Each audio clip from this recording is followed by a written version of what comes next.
Hello everyone. The World Igbo Congress writes Nigerian government as it demands the immediate release of Nnamdi Kanu.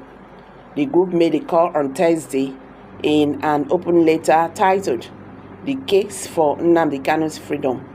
The World Igbo Congress calls for political resolution based on justice, the national healing and unity, and signed by its chairman Festus Okori and the Secretary General Chris Ogara, and addressed to the President, the Senate President, the Speaker of the House of Representatives, and all Nigerian lawmakers. Hello everyone, welcome back to Prospect Channels TV. Thank you for coming out here. If you are just joining us, please kindly subscribe to this channel and don't forget to give us a thumbs up. A United States-based group, the World Igbo Congress, WIC, has written to the President Bola Tinubu led Nigerian government calling for immediate release of the detained leader of the indigenous people of Biafra, IPOB Nnamdi Kanu. The group made a call on Thursday in an open letter titled "The Case for Nnamdi Kanu's Freedom." The World Igbo Congress calls for political resolution based on justice, the national healing and unity, and signed by its chairman Festus Okori and the Secretary General Chris Ogara, and addressed to the President, the Senate President, the Speaker of the House of Representatives, and all Nigerian lawmakers. According to WIC, the case of Kanu is not just an isolated incident, but a reflection of a larger, more systematic issue that confronts not only Nigeria but nations worldwide. The struggle for self-determination and the response it provokes from the state apparatus. The group noted that the trial of Nnamdi Kanu has raised profound concerns regarding the hindrance to the principles of fair trial, the equality of arms, and the right of a defendant to prepare an adequate defense. The statement reads, "Today, the World Igbo Congress writes you to discuss a matter of grave concern, a scenario that tests the very foundations of our beliefs in fairness, justice, and the rule of law. The case of Nnamdi Kanu is not just an isolated incident, but a reflection of a larger, a more systematic issue that confronts not only Nigeria, but nations worldwide. The struggle for self-determination and the response it provokes from the state apparatus.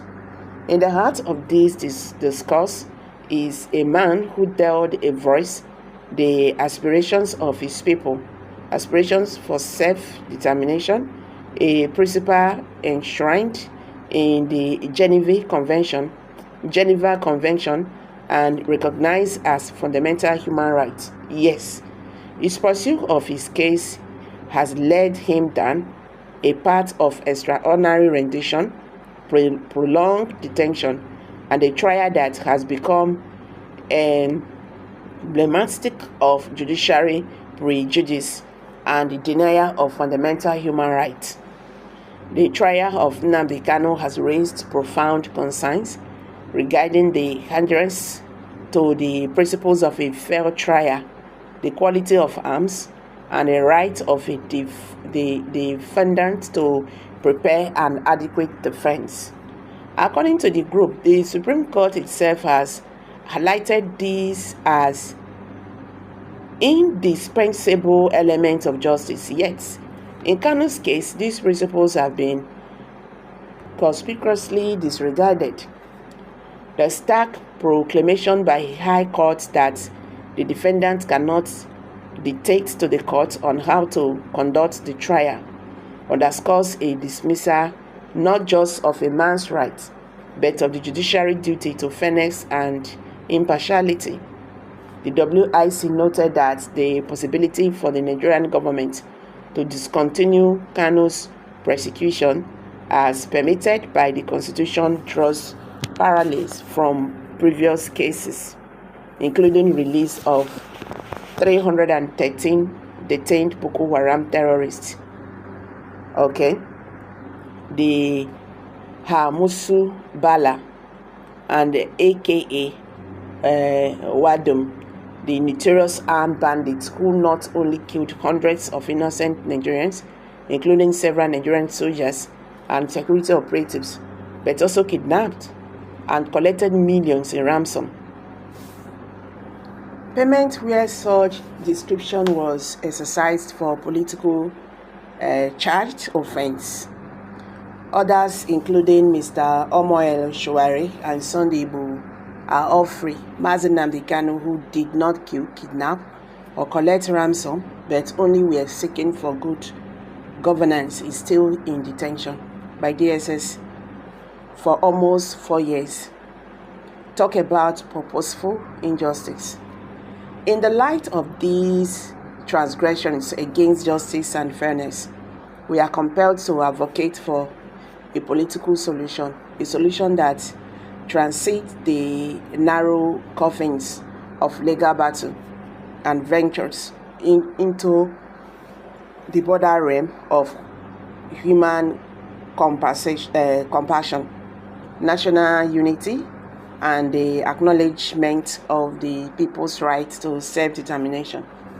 The group said that such a solution recognized that the continued detention of Nnamdi Kanu serves no constructive purpose, but only deepens the diversions within our society. It acknowledges that true peace and progress stem from dialogue, understanding, and respect for human rights, including the right of self-determination. It suggested that the path to justice and reconciliation is clear.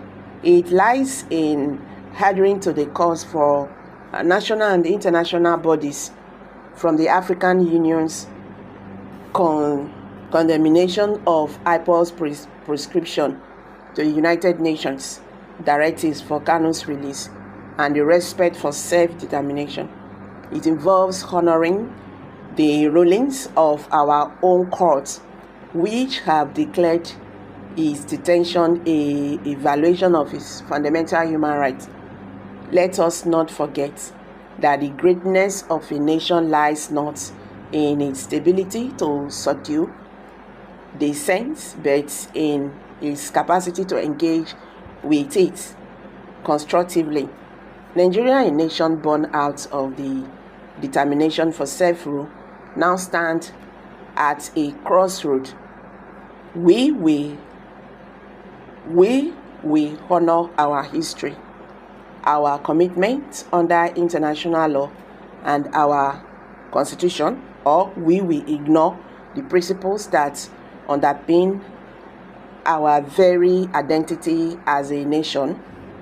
The group further stated that to the government, we say, embrace a political solution, releasing Nnamdi Kanu as a gesture of goodwill and a step towards national healing. To the judiciary, we uphold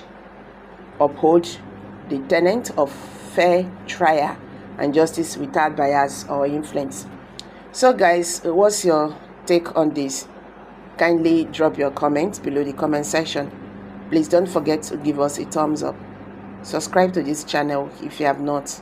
Thank you.